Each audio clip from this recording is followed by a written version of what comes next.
Part ஒன்றில் கேட்ட கேள்விக்கான பதிலை முதலில் சரியாக சொல்லியவர் அனீஷ் பாத்திமா என்ற சகோதரியே. அல்லாஹ் உங்களுக்கு அதற்கான நற்கூலியை இம்மையிலும் மறுமையிலும் வழங்குவானாக. இன்றைய கேள்வி, நியாய தீர்ப்பு நாளில் இறுதியாக அல்லாஹ் யாரை தன் உயிரை விட கட்டளையிடுவான்? அஸ்ஸலாமு அலைக்கும். அடிமையிலிருந்து சுவர்க்க வாசல் வரை பாகம் 2. சூரியன் பாறையையும் உருக்கும் அளவுக்கு வெப்பமாக இருந்தது. அந்த வெயிலில் பிலால் ரலி அவர்களை சூடான மணலில் கட்டி வீசிவிட்டார்கள். அந்த காஃபிர் உமையா பின் கலஃப் தம் வம்சத்தாரின் துணையுடன் அவரை மிகவும் கொடுமைப்படுத்தினான்.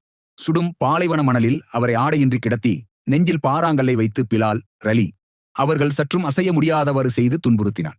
சித்திரவதையின் உச்ச நிலையை உணர்ந்தபோதும் பிலால் ரலி அவர்கள் தான் ஏற்றிருந்த ஏக்கத்துவ கொள்கையிலிருந்து முனை அளவும் மாறவில்லை.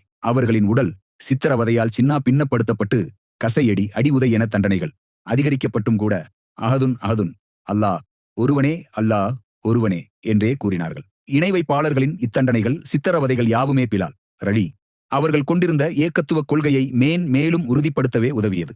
இவரை அச்சித்திரவதையிலிருந்து காப்பாற்ற அல்லாஹ் அனுப்பியவர் யார் தெரியுமா? பாகம் 3 பார்க்கலாம். அஸ்ஸலாமு அலைக்கும் வரஹ்மத்துல்லாஹி வபரகாத்துஹு.